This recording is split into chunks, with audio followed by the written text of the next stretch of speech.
queens, welcome back to my channel. Recently Goodreads released another of their articles. It's like a list of different books for whatever category, and it was the most popular romances of the past 3 years, and I immediately saw this and thought that would be such a fun video idea. Have a look what I have read, what I haven't, and try and get some more of those books read. So yeah, that's what this video is going to be. I'm going to read a couple of the books on that list that I haven't gotten to yet, and we're going to sort of see what my average rating by the end of this is for every book that I've read that is on that list. So I've got my iPad here. I have made a little graphic with all of the books on that list that I do already own, because we would be here forever if I talked through every single book on that list. There is one book missing from this graphic because I owned 41 of the books, and that just doesn't lend itself to any nice, pretty aesthetic graphics, so I just got rid of a sequel to one of the other books that is on here that I haven't even read yet, so it won't be an option anyway. But apart from that, this is every single book I own on that list. The first thing we're going to get rid of is every book that I have already read.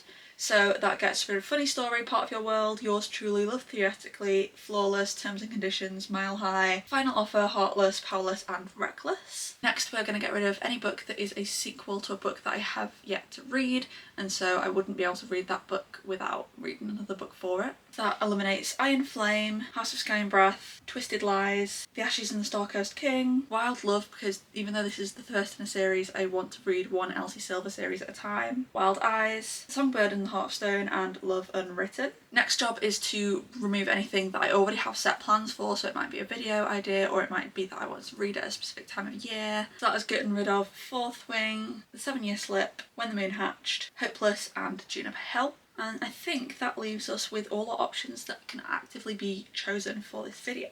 So firstly we've got Book Lovers by Emily Henry. That would leave me with one Emily Henry left to read.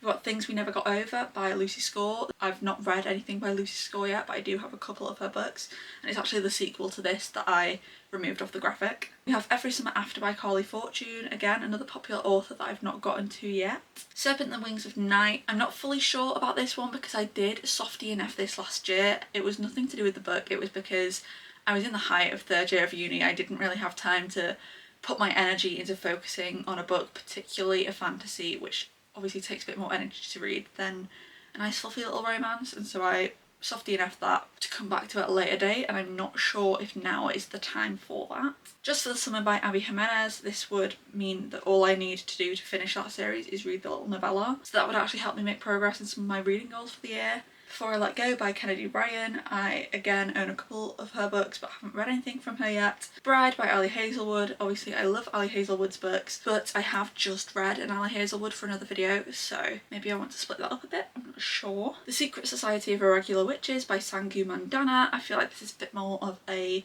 spooky season read. The Right Move I've actually just realised I've left on here, but I do have another plan for that. Practice Makes Perfect by Sarah Adams. Sarah Adams is definitely an author I really want to be making progress with this year, and I'm very excited to get to a lot of her other books. This is the sequel to When in Rome, so again it would help me with my series goal. Love Redesigned by Lauren Asher. This would mean me finally starting the last series that I have yet to get to from her. Out on a Limb by Hannah Bonham Young. I can already tell you I'm definitely going to pick this one as one of my reads because I've been waiting for a reason to pick up one of her books. I'm desperate to get to her books. I think they're going to be right up my alley. I think they're going to be a great recommendation for people who aren't typically romance readers, so I'm excited to get to her. Delilah Green Doesn't Care. I'm pretty sure this is the only queer book on this list. It's definitely the only queer book on the list that I own, but I'm pretty sure if I have a quick scroll, to my knowledge, it's also just the only queer book on the whole list, which says a lot about Goodreads, but I also do think it's still an issue in publication and in readership as a whole. It's not just limited to one sector, if that makes sense. We have Phantasma, which I have only recently picked up. I'm very excited to get to it. I don't really know much about it other than that it's romantasy. And we have Say You Swear by Megan Brandy, which is a sports romance. It's the only sports romance on the list that I own that I haven't read yet, I think. Again, I don't really know much about it. This was originally going to be a 4-book video. Because of how long it took me to pick up a book again after Silver Flames for my series video, I've got less time than I wanted for this video, so it's probably going to have to be a 3-book vlog instead. Maybe if we get through the books a bit faster, I might have time to pick up a 4th, who knows.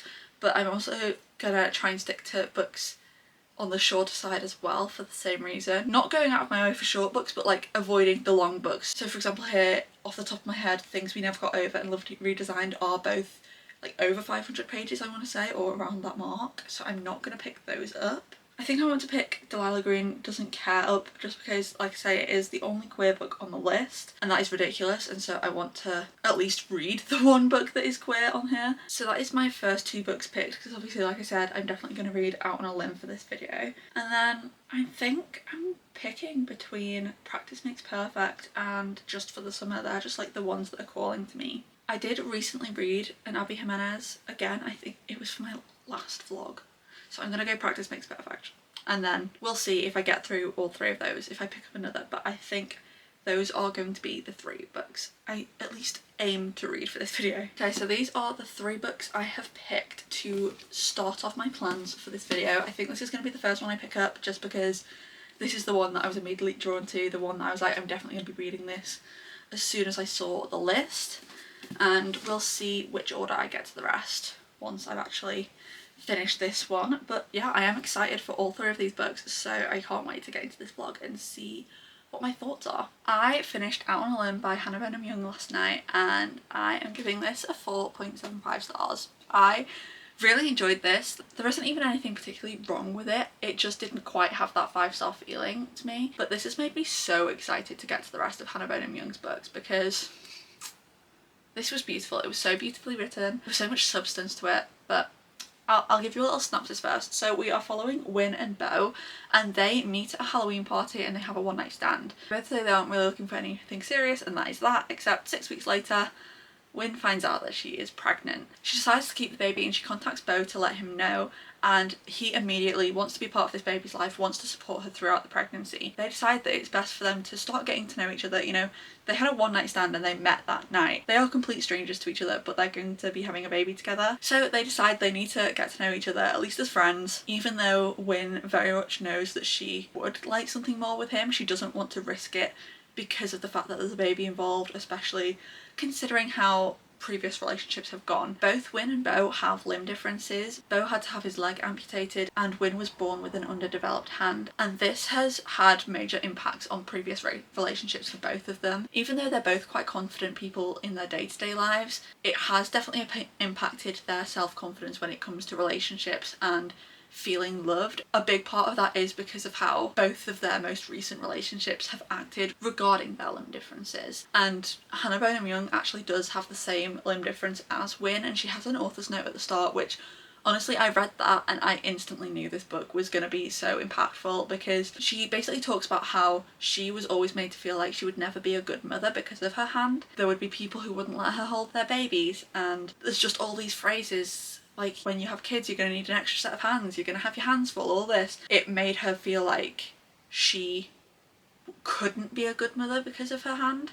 and that definitely is reflected in Wyn as a character. And actually in the acknowledgements at the end she says again how she probably poured a bit too much of her own experience and herself into Wyn, even though they are quite different people. How their hand has affected their lives, especially relating to motherhood, has definitely come through. And it was just such a beautiful story because they both have very different experiences with their limb differences. Wyn was born with it, Beau only recently had to have his leg amputated. They're different limbs, they affect your lives in hugely different ways, but it's that level of empathy and understanding that they immediately have for each other that is so refreshing to both of them. And they both do mention this to each other.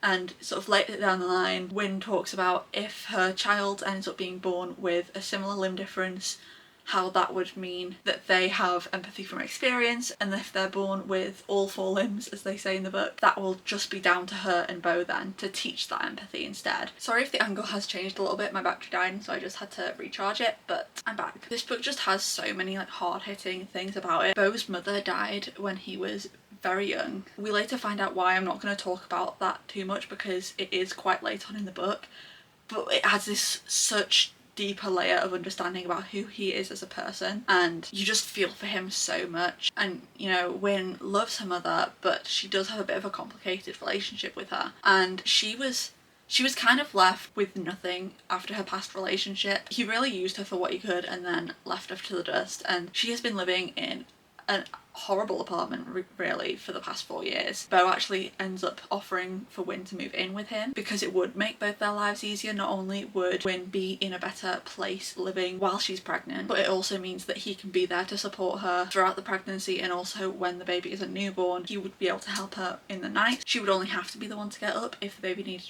breastfeeding. It just makes the most sense. It also means that during her pregnancy and also whilst the baby is quite young, she can save up to get a nicer place. Obviously that doesn't really become necessary because this is a romance. They do end up moving in together, and that just facilitates them getting to know each other on a deeper level so much more. I just think it was so beautiful, and they both have such empathy for other people. They immediately just understand how to support each other and how to provide for each other, and it is just so beautiful to watch, especially when they both talk about past experiences and how this is so different to that. And then we end with a chapter from Beau, and this is what I like when we get a one-off chapter from the opposite POV. I can't remember what book it was recently, I think I spoke about it in a vlog, but we had gotten a POV from the male love interest that was a bonus chapter, and it was a scene that we'd already seen just from his perspective, and it was just like a sex scene, and I was like, this is so irrelevant, this isn't really adding anything, I don't really care. There's so many other things that would have been interesting to see from his point of view, and Hannah Bonham-Young nailed that. I am a dual POV girly. I love getting to see the whole story from both sides, but if I don't get that, this is the way I want it. We get a final chapter from Beau's POV, and it is their wedding, and during the wedding Wyn has done something as a tribute to Beau's mum, and he doesn't know about it until it happens. Being in his head whilst that played out was just so beautiful to see, especially as someone who does have a dead parent. I have often thought about the fact that my dad will never walk me down the aisle, and I definitely do want to do something as a tribute to him when I do get married. But reading that and seeing that happen, like something he didn't know about, that his partner was like, this is something I need to do for him to include his mum in the wedding. I would honestly be in pieces if someone did that for me at my wedding. So seeing that was just so beautiful. Oh, I just loved it. I just loved it. I obviously loved the whole book, but that chapter really just got me. So yeah, I would highly recommend this to anyone. Do check the content warnings. There is actually a content warnings page at the start, but there are definitely multiple quite heavy topics in here. If this isn't something that you can read at the moment or ever, then obviously don't, but if it is something you can read, I would highly recommend it, because it was just so beautiful and it's made me so excited for her other books. I just think Hannah Bonham-Young's writing is absolutely beautiful, and I think she's another author that I'm going to start recommending to people who aren't typically romance readers. I finished Delilah Green Doesn't Care last night, and I have decided that I'm going to stop trying to update halfway through if I don't have something specific to say, because I end up just repeating myself in my final sort of check-in.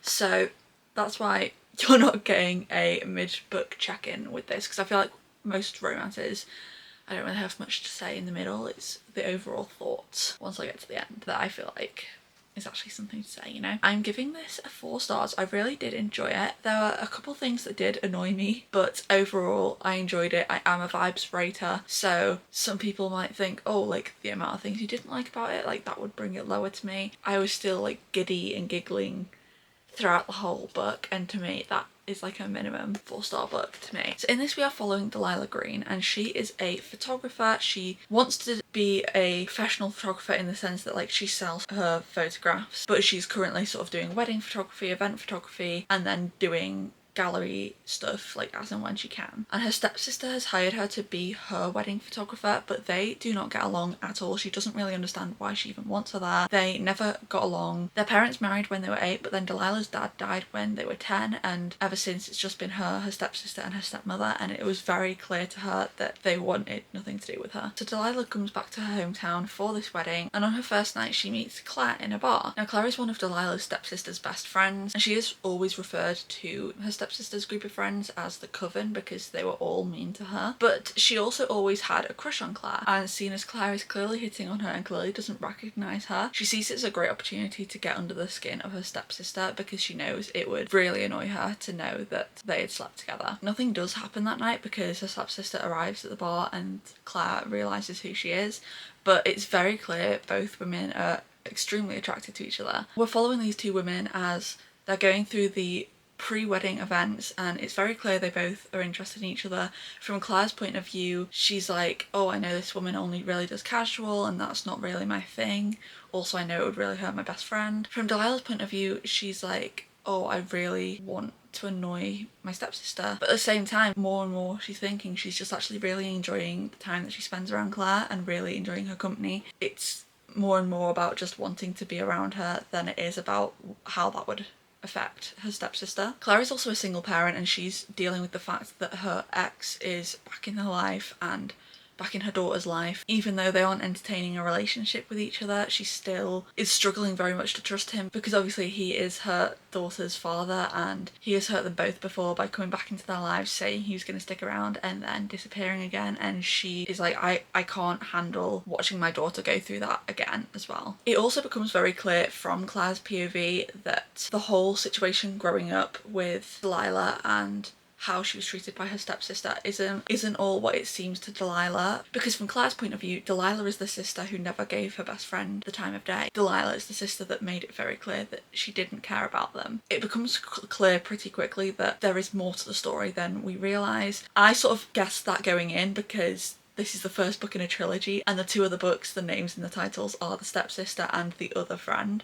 So I was like, we must find out that they weren't actively trying to be bitches. And that sort of feeds into part of one of the things that annoyed me, is that when Delilah does open up a bit about how she felt about her childhood, it should become so clear to Claire that this dynamic between the sisters is all a huge misunderstanding. They both thought the other one was ignoring them, and yet she's like, oh, I see that now. I guess you could see it that way, but I don't blame Astrid. Astrid is a stepsister, but I don't blame Astrid because Delilah was weird. And I'm like, babes, her dad had just died. Yes, Astrid had just lost her stepdad. Delilah had just lost her dad, and the only person who was still like her family that she'd known all her life, you know? Bit of a difference. Astrid needs to be the one to make the more effort, in my opinion. I also didn't really love the third act conflict. I could tell early on it was going to go one of a couple of ways, and it kind of went all of the ways that I thought. Everything that I thought could be one of the options all became an issue, and it just annoyed me. And part of how that was resolved I enjoyed, but part of it I didn't. They both apologised to each other because there were elements of both of them being in the wrong, but one of them definitely had to make more of an effort than the other one, and I feel like it should have been an equal effort and an equal show of how much they wanted to be together. I don't think one person should have been the one grovelling necessarily. But yeah, otherwise I did really enjoy it. I enjoyed the dynamic between Delilah and Claire. They are quite opposites but complement each other really well, and even though I feel like Claire takes way too long to realise Delilah maybe wasn't the one in the wrong, or wasn't completely in the wrong growing up, she does notice early on that there's more going on than she thinks, because she does notice that Delilah seems to actually have emotions, and does notice when she seems to be really nervous about certain situations relating to being back in her, not hometown, but hometown. And then there's Delilah's relationship with Claire's daughter, which I just think is so sweet. Delilah very much sees herself in Claire's daughter and is able to sort of be that person that really gets her, because they're both quite autistic people, and it's so sweet getting to see that, and like Claire getting to watch that, her daughter have this connection with someone so quickly, and her daughter attach herself to this person so quickly. And you know, from the beginning, even when Claire thinks that Delilah was completely in the wrong in the childhood, she still is very compassionate and very caring. Like Iris, who is the other best friend in this little trio, makes a lot of digs towards Delilah, and Claire will sort of admonish her for that, even before she realises that Delilah was very hurt by her relationship with her stepsister. There is like a random thing that like it doesn't affect rating, it's just every time I read it, it did make me giggle, is that Ashley Herring Blake kept on using the phrase flicked off, and I think it was meaning the same thing as flipped off, and I've never heard someone say flicked off before, and it just made me giggle every time. Overall, I did really enjoy this. I'm excited to get to the rest of the series. I think we'll get to see a lot of these two in the future books, because like they're all going to be friends, and there's probably going to be more healing between Delilah and her stepsister, and the next book is her stepsister's book. Even though I did have some issues with it, it just gave me that giddy feeling, that sort of giddy kicking your feet excited feeling that is what I love about romance, and so that's why I'm still giving it a 4, despite, you know, my issues kind of being big, you know, relating to the whole of the third act conflict. I am going to start Practice Makes Perfect next. I did mention in the intro if I had time I would probably get to a third book. That is definitely not happening. I'm very excited to get to this one because I read When in Rome on holiday last year, so that would have been like July, and I'm just super excited to get to more Sarah Adams. I now have quite a few. I have the last book in this series now, and I have the first book in 2 of her other series, but I do like to read one series by an author at a time unless you're meant to read it like intermingled. So yeah, I'm very excited to continue with this series. I finished Practice Makes Perfect last night and I spent the whole day reading it. Like, apart from going to have tea, I just spent all day reading this. I am giving it a 4.25 stars. I really enjoyed it. There were a couple things I didn't love and it just didn't quite have that 5-star feeling, but I did really enjoy it. We are following Annie and Will. Annie is the sister of the male main character from the first book, and Will is Amelia from the first book's bodyguard. He is back in town because Amelia and Noah are getting married, and so they're expecting there to be a bit more activity with paparazzi and like stalkers. So he's back in town to work for Amelia again. Both Annie and Will actually did find each other quite attractive the first time he was in town, but they didn't really interact that much. Now that Will's back in town, the first time that they actually bump into each other, Annie's on a date, and that date is like about to ditch her. She overhears him on the phone as she's coming back from the toilet, telling his friend to call him in 5 minutes with an emergency. Will sort of sees her while she's on her own. They get chatting. The guy comes back over to the table to tell her that he's got to go, and she sort of gets there first to be like, I know exactly what you're doing. Will sees this happen, and his resolve to sort of stay away from her for the whole time that he's back kind of goes because he just can't stop thinking about her after this one interaction. Amelia actually convinces the two of them to go into this deal where he is going to teach her how to date. I think Amelia knows from the start that they're both interested in each other and just knows that this will break the ice and get them to actually get to know each other enough for the relationship to go somewhere. But she convinces them that Will should sort of take her on dates and sort of teach her how to act on a date and all this. Will is very much like against the idea because he's like, you shouldn't be changing yourself for someone. You should find someone who sees you the way you are and loves you the way you are. But he does eventually agree, and it's pretty clear from the get-go they're both very attracted to each other. I think they both admit that like they're both attracted to each other pretty early on, but it's the fact that they don't want to do anything about it because it's the typical, she isn't a casual person, she wants a long-term relationship, he only does casual. I do really enjoy their dynamic and their relationship together. I think it was really cute. He sort of sees her the way that no one else sees her and allows her to sort of be herself a bit more and not feel the pressures to act a certain way for other people, and he opens up to her a bit, tells her things that he's never spoken to anyone about his childhood and sort of why he is only interested in casual relationships. Like, he fully just doesn't believe in marriage. They both have complicated relationships with their siblings, which I think for him could have definitely been explored a little bit more, but for Annie we do get to see that moment of her telling her siblings like how she actually feels about everything. But yeah, it's just super sweet and super cute, and like they do pretty much act like they're in a relationship even though they are both very aware that it's not going to go there. Obviously it's a romance, like it does go there, but you know that they're acting like a couple even though they're both like, this isn't gonna happen. And then also where it does come to a point where like Annie realizes she's in love with him and realizes this is the man she wants to be with, she's not angry at him for not wanting a relationship and like trying to prove to him that they should be in a relationship. She's just like, it's my own fault, I let myself fall in love with him knowing full well he doesn't believe in marriage, knowing full well that's not something he wants in life. She sort of respects the fact that yeah, she can tell that he loves her, but he's got a lot of baggage and trauma relating to that, and if he doesn't want marriage, that's his decision. And if that means that they have to separate because they want different things in life, then she'll just have to accept that because she's the one who fell in love with someone who doesn't want to be married, you know? And sort of like the big gesture at the end, I think just shows how well they both know each other and how well they both like care for each other and respect each other. And I just think the third act conflict was handled quite well, apart from the fact that like Will doesn't go to Amelia's wedding, and I feel like him and Amelia are actually quite close friends. Like, he has been working as her bodyguard for years. They both refer to each other as like having like a sibling like relationship, and I just think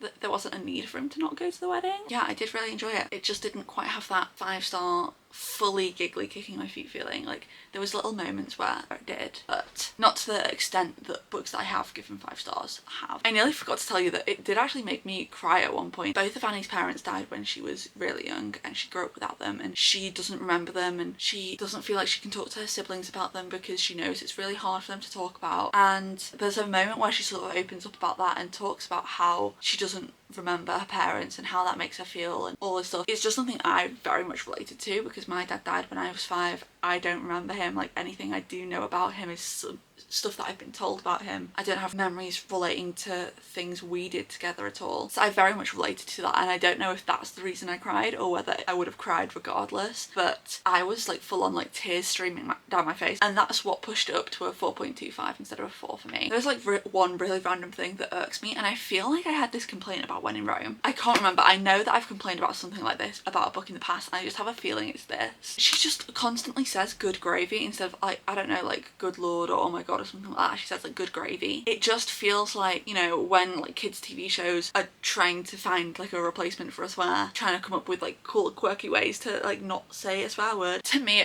it's so like cringy and icky, and I get that there's people in real life who are like that, who do say things that I would call quite cringy little phrases in place of actual swear words. It just annoys me in books, but that's like a tiny little complaint. Like, it's not the end of the world, obviously. I am pretty sure I had a similar complaint about When in Rome. I feel like the main character also said good gravy or something similar. I am really excited to get to the next book in this series. I did get it recently, and I'm excited to find an opportunity to read it because all the characters in this book are so sweet and so endearing. Now that I've finished all the books I'm reading for this vlog, I thought it would be interesting to have a look at the books I have read from this list now and see what my average rating is. So just as a quick like refresh from this vlog, I gave Out on a Limb 4.75 stars, Delilah Green 4 stars, and this 4.25 stars. So I'm going to get my graphic back up and we're going to start with what my rating was before reading these books. So I'll just quickly read through each one. So I have Funny Story 5 stars, Part of Your World 4.25,